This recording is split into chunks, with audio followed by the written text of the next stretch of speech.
সনাতন ধর্মাবলম্বীদের ধর্মীয় উৎসব কালীপুজো উপলক্ষে লালমনিরহাটের বুড়িমারি স্থলবন্দর দিয়ে ভারতের চ্যাংরাবান্ধা বন্দরের সঙ্গে 3 দিন আমদানি রপ্তানি বন্ধ রয়েছে। সোমবার সকাল থেকে এই বাণিজ্য কার্যক্রম বন্ধ রাখা হয়, তবে এ সময় দুই দেশের মধ্যে পাসপোর্টধারী যাত্রীদের চলাচল স্বাভাবিক রয়েছে।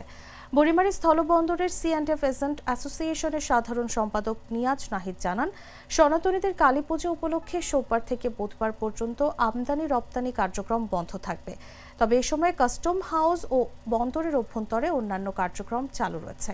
আগামী 23 অক্টোবর থেকে যথারীতি এই বন্দর দিয়ে আমদানি রপ্তানি শুরু হবে। বুড়িমারি স্থলবন্দরের সহকারী পরিচালক মাহমুদুল হাসান সকালে বিষয়টি নিশ্চিত করে জানান, দীপাবলি উপলক্ষে ভারতের সরকারি ছুটি থাকায় ভারতের চ্যাংরাবান্ধা ব্যবসায়ী সমিতির সব ধরনের আমদানি রপ্তানি কার্যক্রম বন্ধ রাখার বিষয়ে একটি চিঠি দিয়েছে।